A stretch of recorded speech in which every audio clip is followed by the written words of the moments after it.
आज हम dark reaction of photosynthesis के बारे में, डार्क फेज ऑफ फोटोसिंथेसिस के बारे में पढ़ेंगे। डार्क रिएक्शन ब्लैकमैन ने 1905 में बताया था कि फोटोसिंथेसिस में अप्रकाशिक रिएक्शन भी होती है, जिसको ब्लैकमैन रिएक्शन या सिंथेटिक रिएक्शन भी या सिंथेटिक फेज भी बोल देते हैं, जिसमें CO2 का रिडक्शन कार्बोहाइड्रेट में हो जाता है। तो उन्होंने एसोसिएट्स थे, उन्होंने क्लोरेला और सेंडसमेस के ऊपर अपना काम किया, और जो कि दोनों ही क्या है, यूनिसेलुलर एक्वेटिक एल्गी हैं। और इसका कारण क्या था कि ये दोनों ही एल्गी बहुत तेज़ी से ग्रोथ करते हैं और प्योर कॉलोनियाँ बनाते हैं, और इनका पूरा का पूरा जो बॉडी होता है वो एक सिंगल क्लोरोप्लास्ट की तरह से बिहेव करता है, और इनको बड़े पैमाने पर इनको कल्चर भी किया जा सकता है, और इनके फोटोसिंथेटिक पिगमेंट्स जो होते हैं वो हायर प्लांट्स के पिगमेंट्स के जैसे ही होते हैं। इसलिए उन्होंने इन एल्गीज के ऊपर अपना काम किया, जिसमें डार्क रिएक्शन या बायोसिंथेटिक फेज या सिंथेटिक फेज या सेकेंड फेज ऑफ फोटोसिंथेसिस भी हम उसको कह देते हैं। इसमें the pathway by which all photosynthetic eukaryotic organism ultimately incorporate CO2 into carbohydrate, यानी ultimately change CO2 into carbohydrate, known as carbon fixation या फोटोसिंथेटिक कार्बन रिडक्शन साइकिल यानी PCR साइकिल, और डार्क रिएक्शंस भी कहते हैं।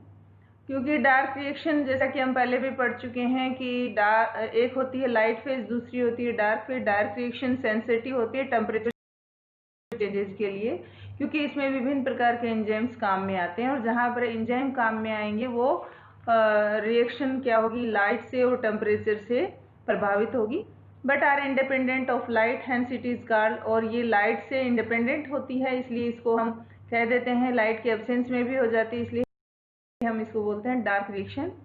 However it depend upon the product of light reaction, और जो product हमने लाइट रिएक्शन के दौरान पैदा हुए थे उनके ऊपर ये डिपेंड रहती है, जैसे NADPH2 and ATP। The carbon dioxide fixation take place in stroma, और ये रिएक्शन जो होती है क्लोरोप्लास्ट के स्ट्रोमा में होती है। कार्बन डाइऑक्साइड का फिक्सेशन स्ट्रोमा में ही होता है, बिकॉज इट हैज़, क्योंकि यहाँ पर ही यानी स्ट्रोमा या क्लोरोप्लास्ट के मैट्रिक्स में ही CO2 के फिक्सेशन से संबंधित और शुगर के सिंथेसिस से संबंधित एंजाइम पाए जाते हैं। यहाँ पर हम केल्विन साइकिल, या जिसको हम C3 साइकिल भी बोल सकते हैं, या PCR भी बोलते हैं, फोटोसिंथेटिक कार्बन रिडक्शन साइकिल भी बोल देते हैं। खोजकर्ता के आधार पर ही इसका नाम केल्विन साइकिल पड़ा, और जिसका इसमें पहला जो फर्स्ट स्टेबल प्रोडक्ट जो होता है वो 3 कार्बन वाला होता है। इसके आधार पर इसको C3 साइकिल भी बोल देते हैं, और फोटोसिंथेटिक कार्बन रिडक्शन साइकिल भी बोलते हैं, क्योंकि लाइट की प्रेजेंस में कार्बन का रिडक्शन होता है और कार्बोहाइड्रेट का फॉर्मेशन होता है। It is the basic mechanism by which CO2 fixed या रिड्यूस टू फॉर्म कार्बोहाइड्रेट। इसको सबसे पहले मेल्विन केल्विन ने प्रपोज किया था।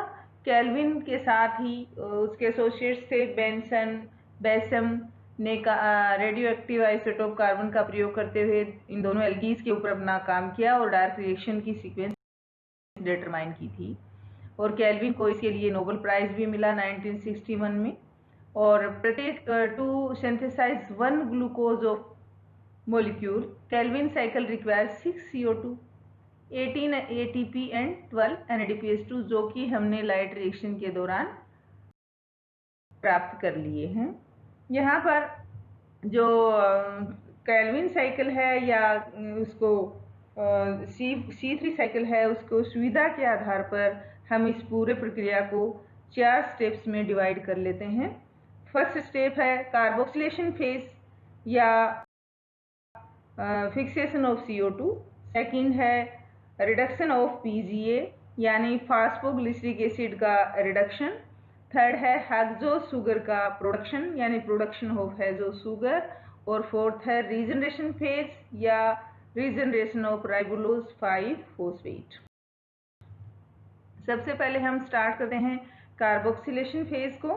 कार्बोक्सिलेशन फेज में कार्बन डाइऑक्साइड जो होता है सबसे पहले यहाँ पर CO2, यहाँ देख रहे हो आप, इस केल्विन साइकिल का जो फिगर है, इसके अंदर हम देख रहे हैं कि यहाँ पर 6 मॉलिक्यूल हैं राइबोलोज 1,5 डाइफॉस्फेट के।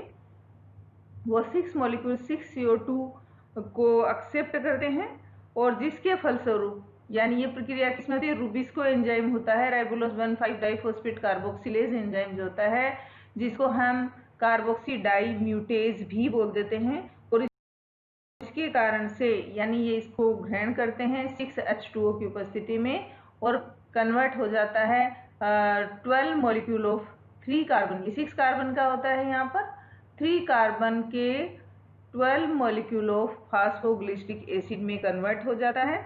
और ये प्रक्रिया किसके द्वारा, कौन सा एंजाइम जो मेन होता है, प्रकृति में सबसे ज्यादा मात्रा में पाया जाने वाला प्रोटीन जिसको हम बोलते हैं RUBP कार्बोक्सिलेज एंजाइम, यानी राइबोलोज डाइफॉस्फेट कार्बोक्सिलेज एंजाइम बोल देते हैं, और बनता है 3PGA फास्फोग्लिसरिक एसिड। और ये कि 3 कार्बन वाला होता है, इसलिए हम इसको बोल देते हैं C3 साइकिल। 3 फास्फोग्लिसरिक एसिड जो है वो यहाँ पर उसके पश्चात इसमें 12 ATP एंड का प्रयोग करते हुए फास्फोग्लिसरेज काइनेज एंजाइम की उपस्थिति में कन्वर्ट हो जाता है इसमें 1,3 डाइफॉस्फोग्लिसरिक एसिड, यानी ATP यहाँ पर और जुड़ जाएगा तो 1,3 डाई, 2 फॉस्फेट जुड़ेंगे 1 और 3 पोजीशन पर, तो बन जाता है 1,3 डाइफॉस्फोग्लिसरिक एसिड के 12 मॉलिक्यूल, और जो कि होता है 3 कार्बन युक्त ही होता है। तो इस स्थिति में यहाँ से हमने कार्बोक्सिलेशन फेज स्टार्ट की है, और ये कार्बोक्सिलेशन फेज जो है यहाँ से यहाँ तक कंप्लीट हुई है। उसके बाद यहाँ हम शुरू कर रहे हैं सेकेंड फेज, यानी रिडक्शन फेज, जहाँ पर PGA का रिडक्शन हो रहा है। तो फर्स्ट स्टेप में रिडक्शन हो गया, तो क्या बना, 1,3 डाइफॉस्फोग्लिसरिक एसिड, 12 ATP जो प्राप्त हुए थे वहां पर उनको यहाँ पर कंज्यूम किया गया, और 1,3 डाइफॉस्फोग्लिसरिक एसिड बना, 1,3 डाइफॉस्फोग्लिसरिक एसिड फास्फोग्लिसरेल्डिहाइड डिहाइड्रोजनेज एंजाइम की उपस्थिति में यहाँ पर स्टार्ट कौन सी हो गई है, रिडक्शन फेज स्टार्ट है यहाँ से। और 12 NADPH2 जो कि बने थे उनसे वापस कन्वर्जन किसका हो जाता है, NADPH में कन्वर्जन हो जाता है, और 12 H3PO4 यहाँ पर लिबरेट होंगे, और इसके दौरान बन रहा है 3 फॉस्फोग्लिसरेल्डिहाइड के 12 मॉलिक्यूल, जो कि 3 कार्बन युक्त ही यहाँ पर होता है। यहाँ 3 फास्फोग्लिसरेल्डिहाइड का फॉर्मेशन हो गया है। अब उसके बाद 3 फास्फोग्लिसरेल्डिहाइड जो है इसके 12 मॉलिक्यूल 2, 5, 3, 2 में हमने अपनी फैसिलिटी के लिए, अपनी सुविधा के लिए इसको तोड़ लिया है। यहाँ पर आप देख रहे हैं कि यहाँ 2, 5, यहाँ 5 जो हैं 5 मोल ऑफ 3 फॉस्फोग्लिसरेल्डिहाइड जो है ट्रायोस फॉस्फेट आइसोमेरेज एंजाइम होता है, उसकी उपस्थिति में है अपने ही isomer dihydroxy acetone phosphate यानी DHAP में कन्वर्ट हो जाते हैं। और फिर इसको हमने फिर से 5 मॉलिक्यूल जो बने उनको 2 और 3 में फिर से हमने इसको तोड़ा है, यानी इसको यहाँ पर बांट दिया है। यहाँ अब उसके बाद यहाँ से जो स्टेप शुरू हुई यहाँ से, वो है सिंथेसिस ऑफ हेक्सोसुगर, यानी सिंथेटिक फेज या हेक्सोसुगर प्रोडक्शन फेज यहाँ से शुरू हो गई है। अब यहाँ हम फर्स्ट स्टेप में हम क्या देख रहे हैं कि यहाँ जो 3 molecule of phosphoglysceraldehyde and 3 molecule of dihydroxyacetone phosphate and 3 mol of the किसके फास्फोग्लिसरेल्डिहाइड, जो कि आप डायग्राम में देख रहे हो बनाते हैं क्या, 3 मोलिक्यूल ऑफ फ्रक्टोज 1,6 डाइफॉस्फेट, जो कि 3 कार्बन वाला और 3 कार्बन वाला, तो दोनों से मिलकर क्या बन रहे हैं, 6 कार्बन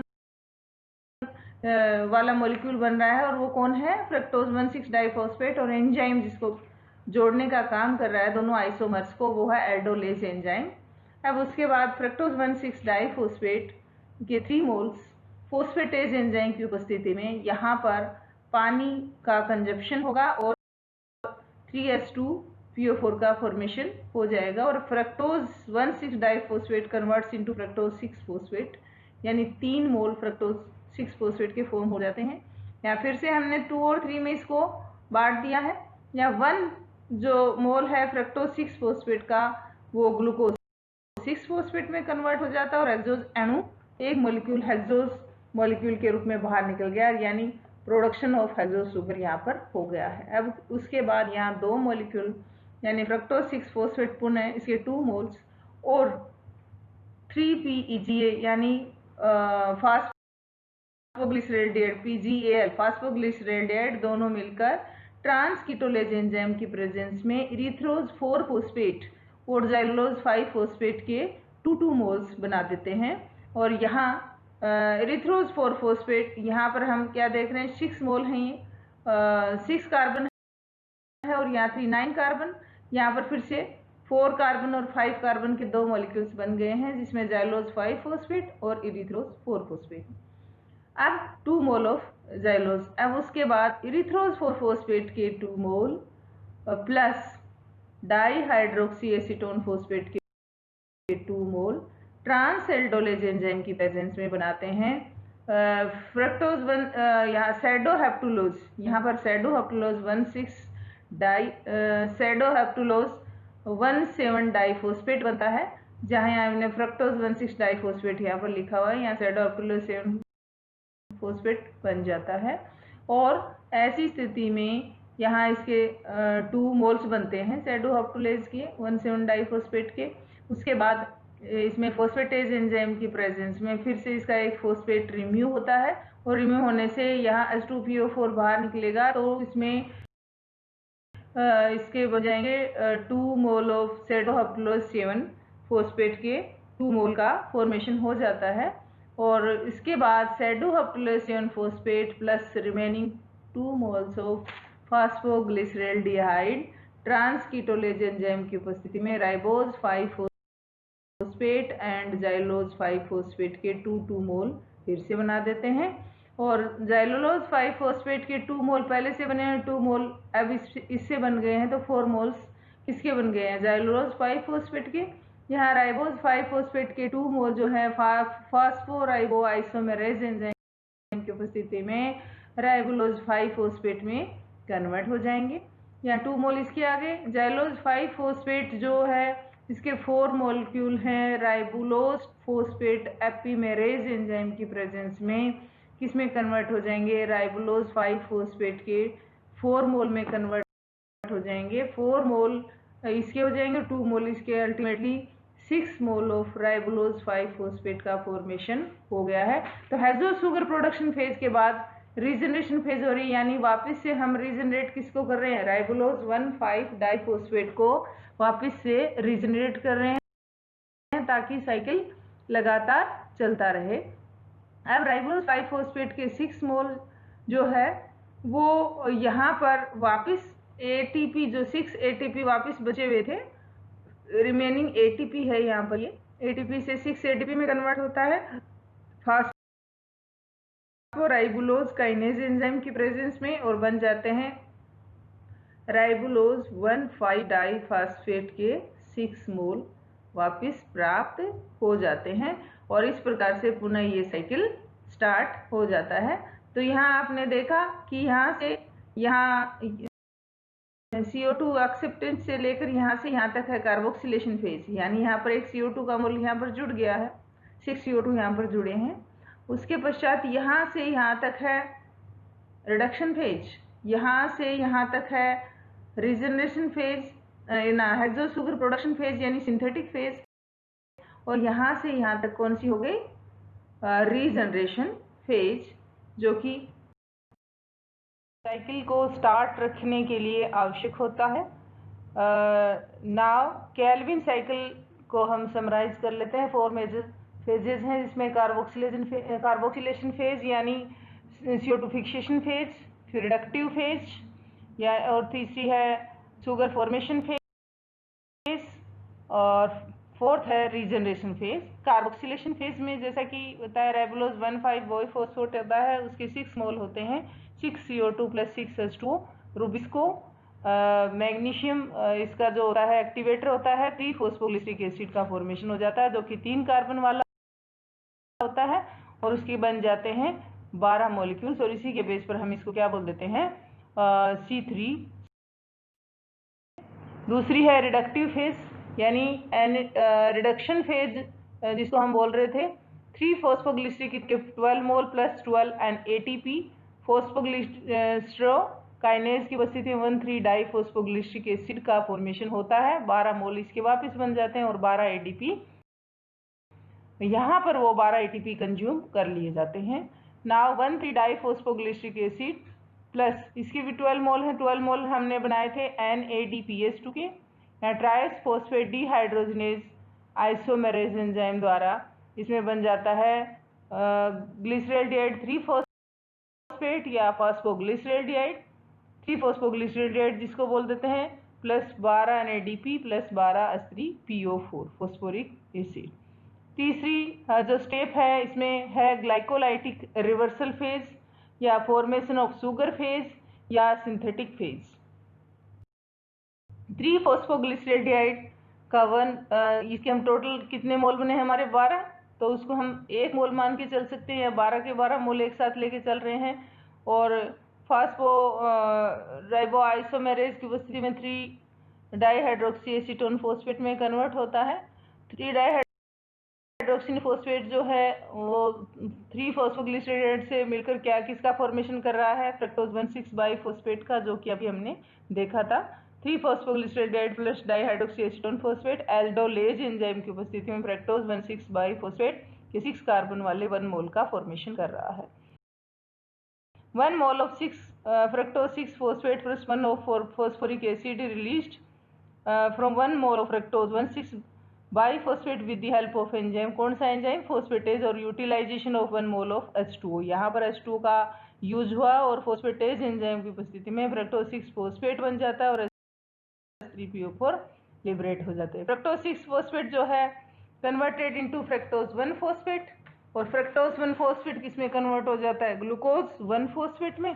और फिर उसके बाद fructose 6 phosphate fructose 1 phosphate fructose glucose 1 phosphate, fructose 6 phosphate and glucose 1 phosphate condense हो जाते हैं और बनाते हैं, किसका निर्माण करते हैं, सुक्रोज का।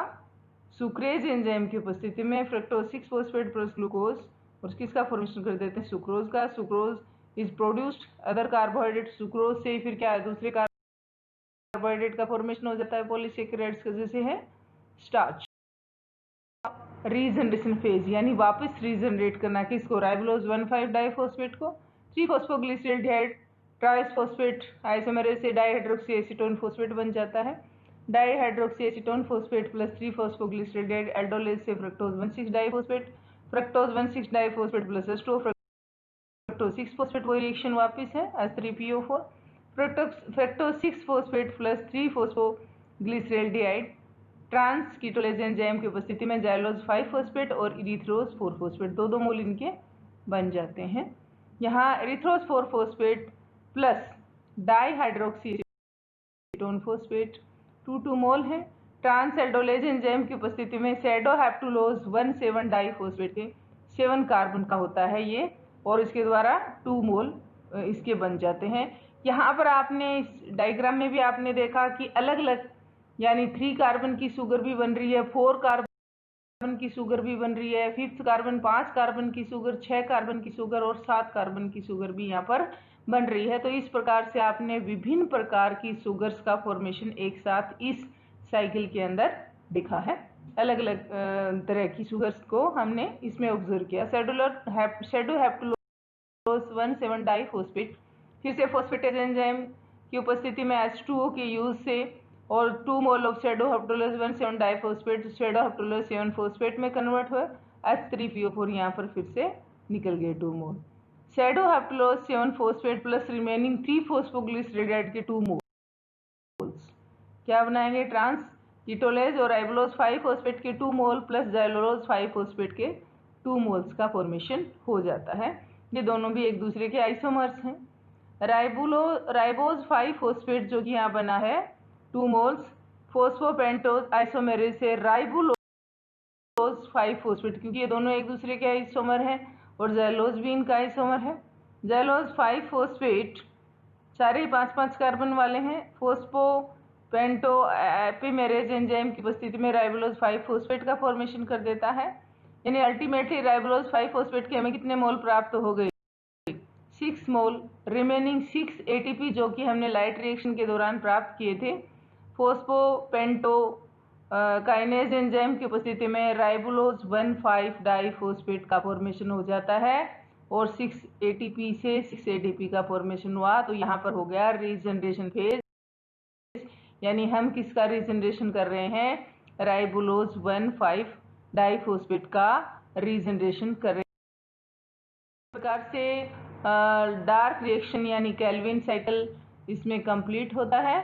थैंक्स।